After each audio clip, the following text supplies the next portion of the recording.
이번에는 이제 해외 송금 시 발생할 수 있는 상속 증여와 관련된 이슈를 신관식 세무사님께서 준비를 해봤습니다. 자, 제가 일단 케이스 1과 2에 대한 그 대표적인 예를 좀 먼저 설명을 드릴게요. 첫 번째, 나는 48세 남자로 얼마 안 남았습니다. 네. 한국에서 출생하여 대학까지 졸업했습니다. 23년 전 미국 샌프란시스코로 이주하면서 미국 시민권을 취득했고 현재 정형외과 의사로 개인 병원을 운영하고 있습니다. 한국에서 평생 살았던 부모님 중에서 아버지는 10년 전에 유고하셨고 최근 어머니가 돌아가셨습니다. 어머니가 살던 주택은 7년 전 여동생에게 이미 증여한 상태이고 증여 당시 시가는 10억 정도였고요. 어머니가 남긴 유산은 한국에 있는 그 은행의 금융재산 5억이 전부입니다. 자, 확정된 상태는 아니지만 어머님의 금융재산을 내가 물려받기로 동생과 합의가 다 끝났습니다. 자, 상속세를 비롯하여 금융재산을 찾거나 또는 이 찾은 재산을 미국으로 송금할 때 우리가 꼭 알아야 되는 내용이 어떤 것이 있을까요? 라는 질문입니다. 예. 일단은 돌아가신 분이 피상속인의 어머님께서 한국 국내 거주자시기 때문에 상속인이 비거주자든 상속인이 거주자든 국내에 있는 재산은 한국에서 다 상속세를 납부하셔야 된다라는 것을 큰 전제로 깔고요. 그런데 여기서 말씀드릴 거는 알려진 부분도 있고 덜 알려진 부분도 있긴 하지만 금융기관에 있는 재산은 어떤 피상속인, 돌아가신 분을 기준으로 했을 때 상속인 혼자 와서 찾아갈 수가 없어요. 예. 법정 상속인들의 다 합의를 거쳐서, 동의를 거쳐서야만 대표 상속인인 이 질문을 주신 이 아들에게 줄 수 있거든요. 만약 여동생이 예전에 주택을 받아갔는데 구두상으로 합의를 오빠가 이 아들이 이 정기예금 받아가 라고 한다 할지라도 실제 이거를 그 아들이 받아가려고 할 때 딸이 이거 동의 안 해주면 못 찾아가는 그런 부분들이 있거든요. 이런 부분을 고려하신다 그러면 그런 일은 많지 않겠지만 예를 들어서 그런 일이 발생한다 그러면 유언이라든지 또는 유언 대용 신탁 같은 경우를 좀 활용하시면 좋겠다라는 말씀을 드리고요. 두 번째는 한국에 있는 이제 정기예금 5억과 7년 전에 10억을 증여했기 때문에 이 증여재산도 돌아가신 어머님의 상속재산에 다 포함이 됩니다. 그래서 15억 원을 기준으로 상속재산이 포함이 될 텐데 거기에 아버님이 먼저 유고하셨고 어머님이 돌아가셨기 때문에 일단은 5억 원의 일괄공제인 기본공제가 빠지고요. 그리고 금융재산 상속공제가 좀 빠질 수 있고요. 그리고 나서 과표에 적용되는 금액이 있는데 10억 원을 예전에 딸인 또 여동생이 받아갔을 때 그때 제대로 증여세 신고하고 세금 납부했다면 요 케이스에서는 상속세는 안 나올 것 같습니다. 안 나올 것 같고요.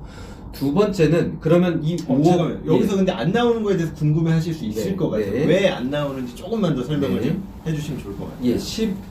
기존의 본래 상속재산 5억 원과 기존의 사전증여선 10년 이내가를 더하면 15억 원입니다. 그런 다음에 상속재산 공제를 빼줬을 경우에는 5억 원을 빼주고요. 일괄공제로. 그리고 금융재산 정기예금의 5억 원에 있는 금액에서 20% 그래서 1억 원을 빼줍니다. 그래서 6억 원을 빼준 금액이 이제 9억 원이 될 거고요. 9억 원의 최대 세율이 20%고 누진공제가 20%고 그 다음에 30%고 그렇죠. 30%고 누진공제 6천만 원을 빼주게 되는데 여기서 계산한 금액이 나오겠죠. 그렇죠. 그런데 증여재산은 예전에 신고했다 그러면 증여재산도 10억 원에서 5천만 원을 빼주고 30%에서 6천만 원을 빼줬으니까 현재 과표보다도 많거든요. 그렇죠. 그러니까 증여세를 예전 납부했던 금액을 빼주게 되면 상속세 실제 납부세액은 0이다. 기납부세액이 더 크기 때문에 그렇습니다. 상속세가 나오더라도 이미 다 내서 빼주고 나면 실제 납부할 건 없다. 그렇습니다. 네, 그렇습니다. 그런데 이 분은 받아가시는 아들은 외국에 살아요. 그리고 그렇죠. 비거주자예요. 시민권을 취득했고 우리나라의 주소나 거소를 이제 아들이 이제 그 한국에 있는 은행에서 이 돈을 받을 텐데 본인은 이제 미국에 살잖아요. 그러니까 미국으로 송금을 해야 될 거 아닙니까? 이 송금을 해야 될 때 여러 절차들이 거쳐요. 외국한 은행을 지정해야 된다든지 또는 여기서 상속세를 다 신고 납부를 제대로 했는지 또는 이거에 관련된 어떤 다른 재산들에 대한 세금들이 다 납부됐는지에 대해서 세무서장이 자금 출처 확인서를 써줄 때는 이 금액 5억 원의 그 금액을 전부 다 이제 보낼 수가 있어요. 보낼 수가 있는데 만약 이 절차가 시간이 오래 걸리고 확인서를 못 받았다. 그런데도 보내려고 할 때는 실제로는 과거에는 5만 달러였지만 작년 8월부터는 10만 달러. 그래서 우리나라 돈으로 1억 한 4천만 원 조금 안 되는 돈만 연간 보낼 수가 있어서 세무서장이 발급하는 자금 추처 조사 확인서에 대한 부분이 없다면 이 아들은 세 번 정도를 나눠서 증빙자료 보낼 수 있다는 거죠? 증빙자료가 없다 그러면 세 번에 나눠서 해야 되는 부분도 있으니까 만약 비거주자가 국내에 있는 피상속인의 재산에 대해서 현금화 시켜서 해외 송금을 할 때는 반드시 자금 출처에 관련된 세무서의 확인서가 필요하고 확인서가 없고 증빙자료가 없다면 연간 10만 달러까지로 제한된다는 점 이거 꼭 기억하시면 좋을 것 같습니다. 아까 말씀하셨는데 상속인 중에 이제 해외 사시는 분이 계시다고 하면은 기본적으로는 유언장이나 유언대용 신탁이 좀 필요한 것 같아요. 왜냐면 이제 예를 들면 최근에 코로나 때문에도 들어올 수 없는 상황인데 이걸 가지고 한국에 있는 상속인이 이 코로나 때문에 못 들어오니까 돈 줘 라고 아무리 얘기를 해도 은행에서는 절대 돈을 안 줍니다. 왜? 왜냐면 이 사람한테 돈을 내줬고 어떤 각서가 있다 하더라도 법적 효력이 없고 내줬는데 나중에 다른 상속인이 와서 나는 동의한 적 없는데 왜 줬어? 라고 하면 은행이 그 금액만큼 다 반환을 해줘야 되는 배상 청구 이런 거 생기기 때문에 은행에서는 드리고 싶어도 줄 수가 없어요. 그래서 해외 상속인들이 있다라면 어떤 일이 벌어질지 모르니까 유언장이 됐던 유언대용 신탁이 됐던 이제 상속재산을 상속인들이 원활하게 받아갈 수 있게끔 사전에 준비하는 작업이 좀 꼭 필요해 보입니다. 네. 자, 두 번째 질문도 좀 같이 보도록 하겠습니다. 자, 나는 48세 여성으로 48세를 되게 좋아하시네요. 네. 26년 전 미국으로 유학을 왔고 20년 전 미국인 남편과 결혼하여 현재 보스턴에 살고 있습니다. 남편은 공무원으로 일하고 있고 나는 미국 시민권을 취득한 후 보험 설계사로 일하면서 돈을 많이 벌었는데 최근 보험계약 관련 소송에 휘말려 거액의 손해배상금을 부담하게 되었습니다. 이런 상황을 안타깝게 생각한 한국에 계신 아버지가 40만 달러, 우리나라 돈으로 약 5억 3천만 원을 송금해 주신다고 하는데 증여세 문제는 어떻게 되는 걸까요? 네. 우리나라는 증여자가 증여세를 내는 것이 아니라 이 증여 재산을 받은 수증자가, 그러니까 증여자, 수증자 이 개념, 돈을 주는 사람은 증여자, 돈을 받는 사람은 수증자인데 우리나라의 증여세는 뭐든지 수증자 기준입니다. 받은 사람이 원칙입니다. 네. 이 원칙일 때 이게 해외 재산을 왔다 갔다 하고 해외에 대한 그 달러가 왔다 갔다 하는 외국 거래라면 아무리 거주자가 뭐 거래한다 그래도 우리나라에서 통제할 수 없는 부분이 있는데 이 재산은 국내에 있는 아버지가 국내에 있는 현금 재산을 보내는 부분이기 때문에 비거주자인 딸이라도 이거 우리나라에 증여세 납부해야 되거든요. 납부해야 되는 게 원칙이에요. 그렇죠. 그런데 이때는 비거주자가 이 증여재산을 받아갈 때 해외 송금은 국내에 안 와도 되거든요. 송금을 할 수 있으니까. 네. 그렇죠. 그런 부분에서 보면 이거 실효성이 없는 것이 아니냐. 그냥 돈 송금하고 내가 증여세 안 낸다 그러면 우리가 어떻게 이제 세무서가 받아갈 것이냐에 대한 여러 가지 고민들이 있겠죠.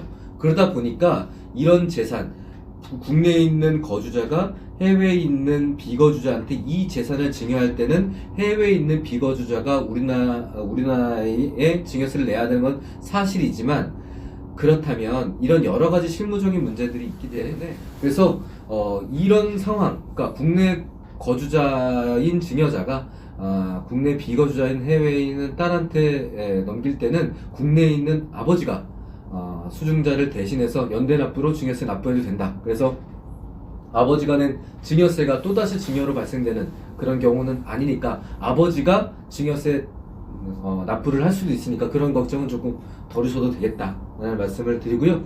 다만 이제 미국의 문제죠. 미국도 우리나라와 같다면 수중자가 돼야 되니까 미국에도 증여세 내야겠죠? 그쵸? 그렇죠. 예.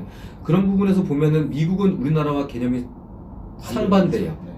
증여자가 세금을 내는 꼴이고 증여자가 미국에 거주자일 때 세금을 내는 제도이기 때문에 이렇게 보면 한국에 있는 거주자 즉 국내 한국 비거주자가 증여를 한 꼴이기 때문에 미국에서 돈을 받은 이 딸은 증여세 납세 의무가 없다. 그러나 한 가지는 뭐냐면 이 재산은 증여세 없이 외국으로부터 이 재산을 받았기 때문에 본인의 소득세 신고, 즉 IRS 신고를 할 때 그 다음 연도에 신고를 할 때 연간 10만 달러를 넘어가는 금액을 외국으로부터 증여받았다, 송금받았다 그러면 이건 소득세 관련된 부분에서 무소득으로 증여 세금 없이 받은 무상 소득으로 해서 신고를 해야 된다. 신고를 하지만 과태료 의무니까 세금은 없지만 신고의 의무는 있는 그리고 신고를 하지 않으면 과태료가 있는 그런 절차가 미국의 특징이다라고 말씀드릴 수 있습니다.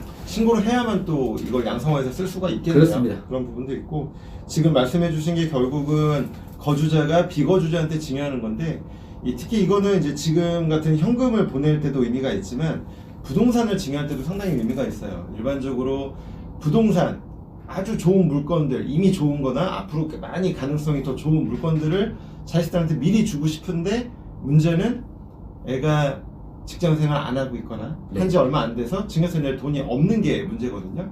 그런 경우는 아무리 좋은 거라고 해도 주고 싶어도 주기가 어려운데 이렇게 이제 해외 비거주자로 살고 있는 자녀라면 그게 가능해지죠. 왜냐면 어차피 나는 내가 갖고 있으면 상속세로 50% 나갈 거 그 재산 중에 일부를 드러내서 50% 해당되는 것 또는 40% 해당되는 걸 드러내서 자녀한테 증여하고 세금도 내주면 그 세금도 40% 50% 구간일 거니까 내가 내줘도 연대납세 의무가 있어서 아무 문제가 없단 말이에요. 그러면 자녀 입장에서는 세금 없이 그 좋은 물건을 받아갈 수 있다. 그래서 자녀가 해외에서 살고 있다라면 내가 갖고 있는 물건들 중에 증여할 게 있다라면 적극적으로 한번 고민해 보는 것도 큰 절세가 될 수 있지 않나 생각이 됩니다. 네. 그래서 이렇게 이번 주제, 그죠? 해외 송금 시 발생할 수 있는 상속 증여 관련된 내용을 살펴봤습니다. 감사합니다.